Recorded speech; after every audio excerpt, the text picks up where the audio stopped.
안녕하세요. 다큐멘터리 기후위기가 휩쓴 산사태를 제작한 윤영서, 조유진입니다. 기후위기가 심화함에 따라 극한호우와 같은 이상기후 현상이 빈번해졌습니다. 이에 따라 산사태 위험은 점점 커지고 있습니다. 2023년 경북 산사태에 이어 지난해 충남에서도 산사태로 인한 인명피해가 발생했습니다. 직접 눈으로 본 산사태 피해 현장은 시간이 지나도 여전히 참담했습니다. 삶의 터전을 잃은 주민들은 큰 비가 내릴 때마다 두려움에 떨었습니다. 더 이상의 인명과 재산 피해를 막기 위한 진단과 대책이 절실합니다. 이제 재난에 대응하는 우리 인식도 시스템도 달라져야 합니다. 생명을 위협하는 산사태의 심각성을 보여줌으로써 재난에 대한 철저한 대비가 필요함을 알리고자 합니다.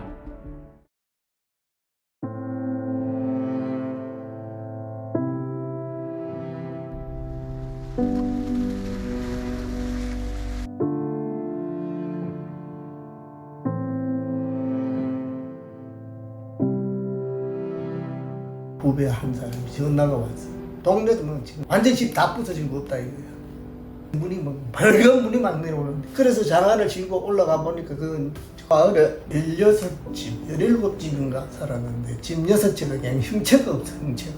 친구 마누라 둘레에 살다가 잃어버리지. 내가 가슴이 제일 아픈 놈이다. 동민을 그래 5명을 내 손으로 이장진하면서 비로 인해서 보낸다는 거는 너무 가슴이 안 돼. 근데 세월이 흘러야 잊혀지고 그 상처도 묻혀가지.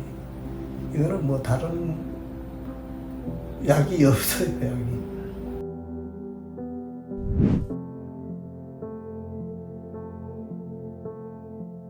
지난 2023년 산사태로 인해 전례 없는 인명피해가 발생했습니다.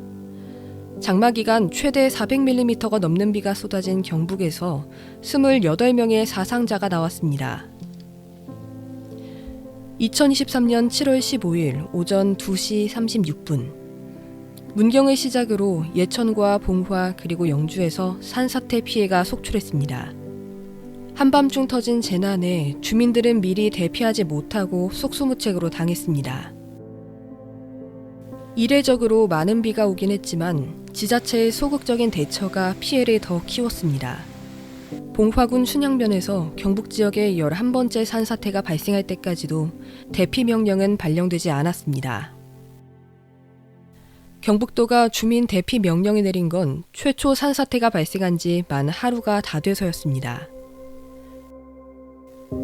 가장 큰 피해를 입은 곳은 예천군이었습니다. 이곳에서만 주민 17명이 목숨을 잃고 다쳤습니다. 최근 10년 동안 평균 강수량이 80mm에 불과했던 예천군은 2023년 6월 한 달에만 누적 강수량 261mm를 기록했습니다. 피해가 집중된 예천군 백성리. 이 마을은 인근의 산사태 취약지역 4곳을 끼고 있습니다. 주위에 산지가 많아 토사가 흘러내리기 쉬운 구조였는데 갑자기 많은 비가 퍼부으면서 큰 피해를 입었습니다. 2023년 7월 15일 오전 5시쯤 마을 뒷산에서 발생한 산사태로 13가구 가운데 5가구가 매몰됐고 주민 5명이 사망했습니다. 곳곳에 토사가 흘러넘쳐 구급차마저 사고 지점에 접근하지 못했습니다. 황보성 이장은 사고 당시 상황을 생생히 기억했습니다. 쏟아붓는 시기라고 비가 왔어요. 그리고 그날 새벽에도 그렇게 비가 많아. 그가 하루도 빠짐없이 작성한 영농일지는 당시의 급박한 상황을 말해주고 있었습니다. 산사태가 일어났던 날부터 한 달 동안 황 이장은 수해 복구에만 매달렸습니다. 그는 친구를 잃은 슬픔조차 돌볼 새도 없었습니다. 수해가 난 지 거의 2년이 다 돼가지만 백성리 주변은 아직 복구 공사가 한창입니다. 부서진 집을 다시 짓고 일상으로 돌아간 주민도 있는 반면 여전히 마을 인근에 마련된 임시주택에 거주하는 이들도 있습니다. 복구가 늦어질수록 주민들의 일상 회복은 더딜 수밖에 없습니다. 봉화군 춘향면 서동리에서는 산사태로 60대 남녀가 숨졌습니다. 다시 찾은 피해 현장에 널브러진 깨진 유리와 수저, 화장품이 사고 당시의 참혹함을 보여주고 있었습니다. 학산리에서도 새벽에 발생한 산사태가 50대 부부의 목숨을 앗아갔습니다. 친환경 농사를 짓겠다는 포부를 안고 귀농한 이들이었습니다. 그들은 참사 전날까지도 블루베리 수확에 한창이었습니다. 그러나 부부는 새벽에 집 안으로 들이친 토사더미를 미처 피하지 못하고 참변을 당했습니다. 인근 주민이 이를 뒤늦게 발견하고 구조를 요청했을 때 그들은 이미 숨을 거둔 뒤였습니다. 부부가 새롭게 마련했던 보금자리는 이제 흔적조차 찾아볼 수 없었습니다. 부부의 집뿐만 아니라 동네 곳곳이 산사태 피해를 입어 복구공사가 진행된 상태였습니다. 3일 동안 이곳에는 도로 44곳과 하천 18곳, 철도 4곳이 유실되는 등 공공시설 80여 곳에 피해가 발생했습니다. 기후위기의 결과로 극한 호우가 잦아지고 있습니다. 예측 불허의 폭우가 산지 곳곳에 쏟아지는 상황이 전국적으로 나타나고 있습니다. 대표적인 자연재난인 산사태의 위험이 점점 커지는 추세입니다. 우리나라는 지형적으로 산사태에 취약한 구조입니다. 전체 국토의 63%가 산악지형인데 이 가운데 경사도 20도 이상의 급경사지가 65%를 차지하고 있습니다. 게다가 응집력이 낮은 모래흙이 대부분입니다. 큰 비가 지속적으로 내리면 빗물을 머금은 토양과 지반이 경사를 따라서 아래로 쏟아지면서 산사태와 토성류를 발생시킵니다. 이 가운데 산자락의 마을과 주택으로 쏟아지는 토석이 대형 사고를 일으킵니다. 최근 들어 한반도 전역에 시간당 100mm가 넘는 극한 호우가 퍼부었습니다. 지난 60년 사이 폭우 빈도가 5배나 늘면서 산사태는 더욱 빈발해졌습니다. 2024년 산림청의 산사태 피해 현황 통계에 따르면 최근 10년 동안 전국에서 총 13,764건의 산사태가 발생했습니다. 피해 규모는 2,695헥타르에 달합니다. 옛날에는 태풍에서 저런 피해가 일어났어요. 근데 지금 태풍이 아닌 집중호우, 장마기에도 집중호우가 와요. 평소에 그 산들이 적응하지 않던 산들이 그런 비를 맞이하게 되면은 토성류가 흘러내려오게 되고 계곡의 침식이 일어나고 또 산사태로 연결이 되고 집안이 약한다는 붕괴가 일어나고 이런 것들이 일어납니다. 지난해 장마 역시 시작부터 폭우를 몰고 왔습니다. 2024년 7월 10일 극한 호우로 전국 곳곳에 산사태가 일어났습니다. 특히 시간당 110mm가 쏟아진 충남에 피해가 집중됐습니다. 새벽 4시쯤 충남 서천군 비인면 윤리에서 빗물과 함께 엄청난 양의 흙과 돌덩이들이 집 한 채를 덮쳤습니다. 산사태의 위력이 얼마나 컸던 건지 골조만 간신히 남은 주택 앞 논바닥에는 세간살이와 건물 잔해들이 쌓여 있었습니다. 이 집에 살던 70대 남성은 집에서 40m가량 떨어진 논에서 발견돼 병원으로 옮겨졌지만 결국 사망했습니다. 여기저기 휩쓸고 지나간 폭우의 흔적은 확연히 남아 있었습니다. 주택과 비닐하우스들은 흙더미에 파묻히고 마을 곳곳에 나무와 돌무더기가 어지럽게 널려 있었습니다. 폭우가 하천의 제방과 다리를 무너뜨려 도로 일부는 사용할 수 없었습니다. 산사태가 발생한 피해 지역 뒤로는 묘지가 있고 묘지 뒤편에는 대규모로 벌목이 이루어진 흔적이 발견됐습니다. 그러나 산림청은 비인면 윤리에서 일어난 산사태의 원인을 극한 강우와 오목한 지형, 인위적인 산지 훼손, 즉 묘지 때문이라고 강조했습니다. 같은 날 오전 3시부터 5시까지 충남 금산군에도 170mm의 폭우가 내렸습니다. 당시 주민들에게는 강제 대피 지시도 발령되지 않았습니다. 폭우가 내린 뒤에야 대피 명령이 떨어지면 대피소로 이동하라는 안내 문자만 전송됐습니다. 금산군청에 따르면 특히 당시 인근 주민들도 의외라는 반응이 많았습니다. 주변은 산사태 취약지구가 아닌 것은 물론이고 그동안 자연사면에서 침식이나 붕괴가 되거나 관련 신고가 들어온 적도 없었습니다. 오전 10시 49분 충남 금산군 진산면 지방 3리에서 한 조립식 주택 뒤편의 산이 무너졌고 60대 여성이 매몰돼 숨졌습니다.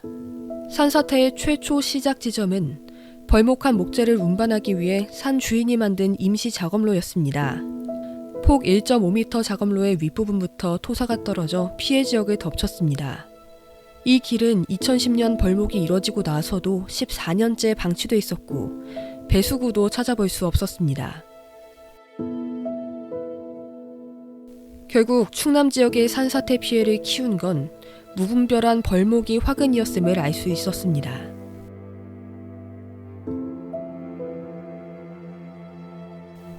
(1990년대와 2020년) 전후까지 한반도에 집중호우가 쏟아져 큰 인명피해를 가져온 대형 산사태가 여러 차례 있었습니다.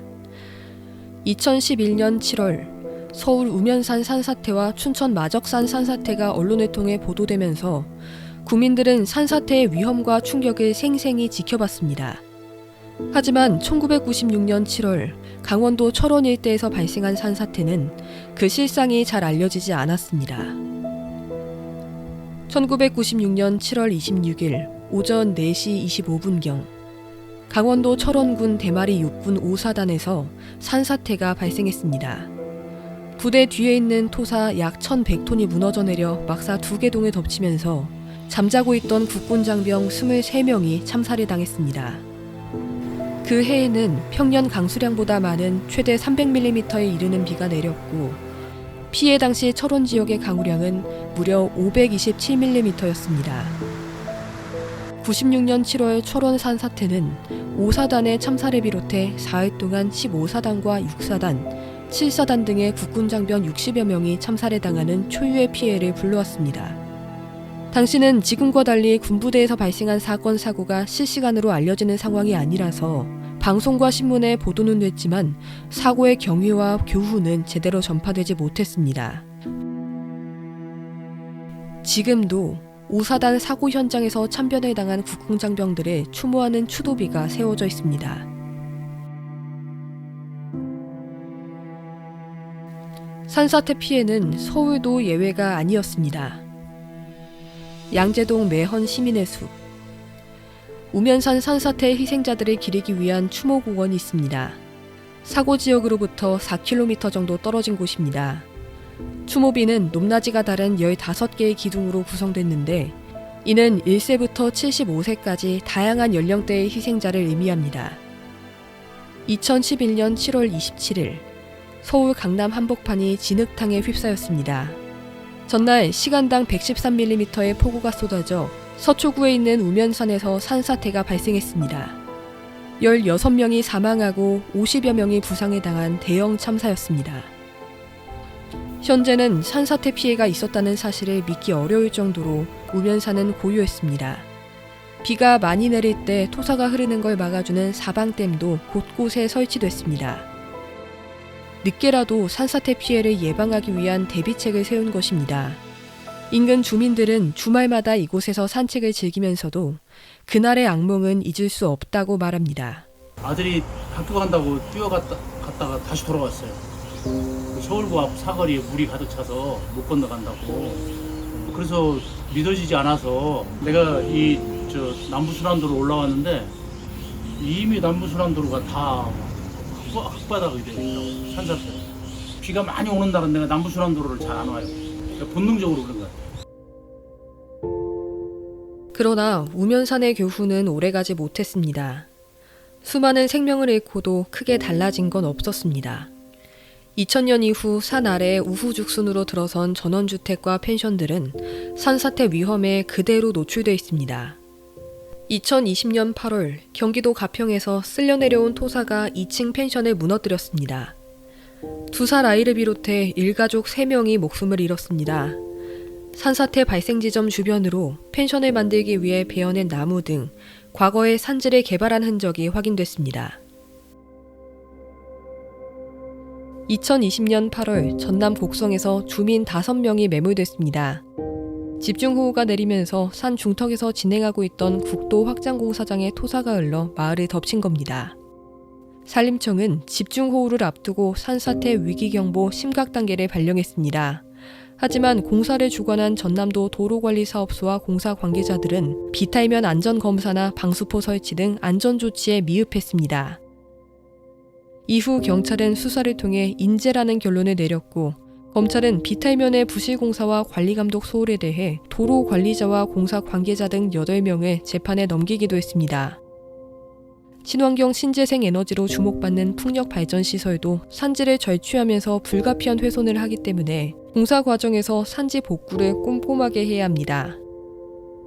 경북 봉화군의 오미산 풍력발전단지. 공사 과정에서 중장비를 동원해 산림을 훼손한 탓에 재해 위험 우려가 제기됐습니다. 그래서 2024년 5월 산림청에서는 풍력발전단지 공사로 인한 훼손 지역에 대해 산사태 예방 대책을 세우는 데 만전을 다할 것을 명령하기도 했습니다. 송전탑도 산지에 들어서는 토목시설이기 때문에 산사태 발생 우려가 있습니다.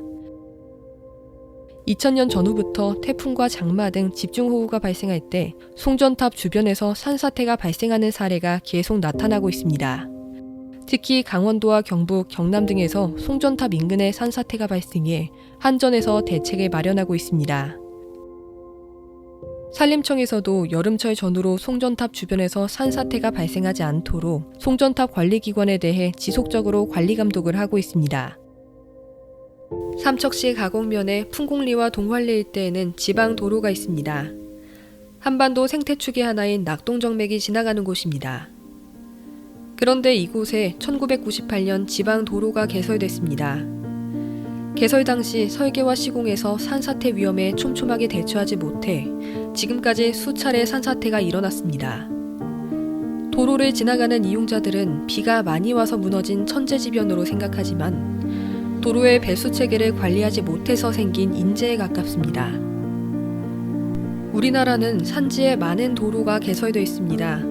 특히 지난 2010년 이전에는 도로를 개설할 때 산을 타고 넘어 절개지와 절성토부가 과도하게 생기는 방식을 사용했습니다. 그래서 큰 비가 오면 산지와 산자락의 도로가 무너지는 일이 빈번합니다. 2000년 이후에 건설된 국도와 고속도로는 설계부터 터널과 교량으로 도로를 건설해 산사태가 줄어드는 추세입니다. 하지만 아스팔트 콘크리트로 포장해서 만드는 2차선 국도와 지방도로, 농어촌 도로 등은 산지를 그대로 타고 넘는 방식으로 건설됐습니다. 배수체계와 절성토부를 각별히 주의해서 점검하지 않으면 폭우의 속수무책으로 무너져 산사태가 일어날 수 있습니다. 우리가 개발을 하게 된다는 얘기는 지형을 바꾼다는 얘기예요. 지형을 우리가 필요한 대로 잘라서 공간을 확보해서 그 지형을 이용하는데, 그러면 물이 많이 정상적으로 흐르던 데를 지형을 건드림으로 인해서 갑자기 이쪽으로 흐르는 물을 이쪽으로 돌려버린다 이러면 물이 늘어나잖아요. 그러면 산사태를 이어질 수 있고, 그래서 개발한 지역에 대해서 그런 물길이나 이런 것들을 면밀히 들여다보고 거기에 대한 대책을 잘 세울 때 예방할 수 있고, 그렇지 못하면 항상 산사태가 일어날 수 있습니다. 산사태는 문화유산과 세계유산마저 위협하고 있습니다. 2024년 7월 경북도와 경주시 그리고 국립공원공단은 토암산 산사태의 복구 계획을 마련하기 위해 합동 점검을 진행했습니다. 정밀 조사를 통해 피해 지역을 정확히 파악해 정비 대책을 만들기 위해서였습니다. 최근 2년간 경주 국립공원의 무장산과 하물산, 토암산 일대 73곳에서 산사태가 발생했습니다. 피해 규모는 서울 잠실야구장 면적의 약 2배에 달했습니다. 피해 지역 대부분은 2022년 9월 태풍 흰남노를 전후로 생긴 것으로 추정됩니다. 훼손 현장에서는 토사와 암석이 계속 흘러내리며 피해가 지속되고 있습니다. 태백산맥 동쪽 줄기에 있는 토암산은 경사가 매우 급한 편입니다. 급경사면에 두꺼운 풍화층과 바위가 함께 발달해 산사태가 일어나기 쉬운 지형적 환경을 갖추고 있습니다. 또한 소나무와 잣나무 등 침엽수 조림지가 형성돼 있는데 모두 땅에 깊게 뿌리내리지 못하는 특성이 있어 산사태가 발생하면 브레이크 역할을 하지 못합니다. 가장 큰 피해가 발생한 곳은 석굴암 북쪽의 범곡리 일대입니다. 석굴암에서 불과 200m 떨어진 곳에서 흙과 바위가 석굴암 방향으로 쓸려 내려갔습니다. 피해지는 2년째 복원되지 않고 방치돼 있습니다. 석굴암 휴게소 바로 아래에도 산사태의 흔적이 그대로 드러나 있었습니다. 산 정상에서부터 쓸려 내려온 토사와 바위, 나무가 서로 뒤엉켜 있습니다. 석굴암 휴게소는 대형 주차장이 있어 관광객들이 많이 모이는 장소로 자칫하면 크게 인명피해가 날 수 있는 상황입니다. 매점으로 이용됐던 국립공원 주차장 오른쪽 공간은 현재 추가 붕괴를 우려해 운영을 중단한 상태였습니다. 복구 작업이 더딘 이유는 관리 책임이 나눠져 있기 때문입니다. 경주 산사태는 국립공원 안에서 발생했지만 문화유산인 석굴암과 불국사를 위협하고 있습니다. 이에 국립공원을 담당하는 환경부와 문화재를 맡은 문체부, 그리고 지방자치단체 경주시 등의 산사태 관계부처가 서로 책임을 떠밀고 있습니다. 산사태뿐만 아니라 자연재해가 발생할 경우 효율적으로 대처 가능한 컨트롤 타워가 필요한 이유입니다. 그럼 재난이 발생했을 때라고 하면 누군가 하나가 이거 하나를 맡아야 되는데 사실은 혼자 맡아서 할 수 있는 게 아니라는 거죠. 그래서 협업의 단계가 하다 보면 사실은 시간적인 약속하기는 굉장히 어렵고 전문가들도 사실 분야마다 틀리기 때문에 그러한 부분은 굉장히 좀 어렵다고 생각이 됩니다. 근데 단순하게 지금 말씀을 드리면 정말 컨트롤 타워가 굉장히 중요하다는 부분이 있고요. 그다음에 경주 토암산 산사태를 통해 우리나라의 대표적인 국가유산인 전통사찰이 산사태 재해 재난에 더욱 취약한 것으로 드러났습니다. 경주뿐만이 아닙니다. 2023년 7월 경북 예천군에서 산사태가 용문사를 덮쳤습니다. 용문사 안의 국보 제328호 대장전과 윤장대도 자칫 피해를 볼 뻔한 아찔한 상황이었습니다. 주요 보호문화재라고 하면 그 지역에 대해서 정밀조사를 또 진행을 하고 위험성이 정말 얼마만큼 있는지에 대한 조사를 해서 정말 위험성이 있다면 조금 더 재해방지 시설을 하는 것들이 굉장히 중요하지 않을까라는 생각이 듭니다. 우면산 참사 이후 산사태 대책은 전면적으로 개편됐습니다. 특히 즉각 대피의 중요성을 절실히 깨달았습니다. 산사태 취약지역을 지정하고 산에서 내려오는 토사와 암석 등이 민가해주는 피해를 막기 위해 사방댐이 설치됐습니다. 위급할 때 주민을 신속히 대피시키도록 비상연락망과 대피 장소, 재난위기 대응 매뉴얼도 마련됐습니다. 그러나 사각지대는 여전합니다. 산림청은 2024년 기준 총 31,300여 곳을 산사태 취약지역으로 관리하고 있습니다. 그러나 최근 5년 동안 일어난 산사태 피해의 90% 이상이 취약지역 밖에서 발생했습니다. 2023년 산사태가 일어났던 경북 봉화군 서동리와 학산리 모두 취약지역으로 지정되지 않은 곳들이었습니다. 산사태 위험지역이라고 기관에서도 연락이 와요. 여기 이장님 여기 위험지역인데 대피 좀 시켜주세요. 보면 여기예요. 여기를 집중적으로 얘기를 하는데 작년 같은 물에도 여기는 산사태가 하나도 안 났거든. 다른 골에 비해서. 그럼 잘못된 거잖아. 지난해 사망자가 발생한 충남 서천군과 금산군도 마찬가지였습니다. 산이 얕아 경사도 등이 산사태 취약지역 요건에 해당되지 않기도 했지만 대부분의 지역이 사유지였던 탓입니다. 산사태 예방 사업을 진행하려면 토지 소유주에게 사용 승낙을 받아야 합니다. 이 때문에 사유림의 경우는 강제로 취약지역으로 지정하기가 어렵습니다. 산사태 취약지역이 아닌 곳에서 대부분의 피해가 발생하는 만큼 정확한 예측과 신속한 대피는 더욱 중요해졌습니다. 기후위기로 폭우의 양상이 점점 극한으로 치닫고 있습니다.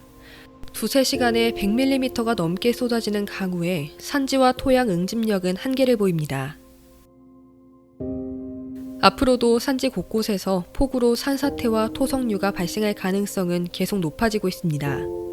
우리나라는 국토에서 산지가 차지하는 비율이 높은 데다 토지 이용 밀도가 세계적인 수준이라 산자락에 너무 많은 민가가 널려 있습니다. 그래서 산사태를 예방하는 방법은 물리적인 구조물을 설치하는 것도 중요하지만 무엇보다 대피가 최우선입니다. 산자락에 위치한 마을과 주택이 있는 지역에서는 예방과 대피를 중심으로 산사태 대응 체계를 구축해야 합니다. 읍면, 동리 단위의 자동 기상 관측망을 구축해 실시간으로 해당 지역에 얼마나 많은 비가 오는지 파악하고 이를 바탕으로 신속하게 대피 명령을 내리는 통신 연락 체계가 필요합니다. 또한 이런 시스템과 함께 산사태와 토성류가 쏟아져도 안전하게 피신할 수 있는 대피소를 지정해야 합니다. 지금 세 군데 경로당에서 각각 이제 대피를 가까운 데로 할 수가 있고, 그다음에 요 건네 보면은 방송 시스템하고 우천하고 얼마 전에 또 새로 설치를 했어요. 비가 많이 오거나 하면은 군에서 다시 바로 방송을 하고 대피하라는 대피 방송까지 합니다. 방송하고 주민들 대피했는 거 확인하고 심지어는 주민번호까지 다 해가지고 도해 보고까지 합니다. 몇 명이 여기서 자고 있다. 그러면은 119, 경찰, 그다음에 군에서 직원들 파견 다 돼가지고 확인 다 합니다. 하여튼 시스템적으로 어떤 것들이 새로 많이 생겼어요. 주민들이 상당히 안심을 하게 되었고. 급속한 기후 변화로 전례를 찾기 힘든 기록적 폭우는 이제 일상이 됐습니다. 지난해 가을까지 이어진 장마는 기후위기가 현실로 다가왔음을 여실히 보여줬습니다. 되풀이되는 참사를 막으려면 그 심각성을 인식하는 것에서부터 시작해야 합니다. 핵심은 예방 중심의 대응 체계를 세우는 겁니다. 항상 과도하고 철저하게 대비하는 것만이 기후위기 재난으로부터 인명과 재산 피해를 막는 유일한 방법입니다. 이제 기후위기 재난은 국가 안보와 같은 차원에서 정부와 시민이 함께 협력하고 대응해야 합니다.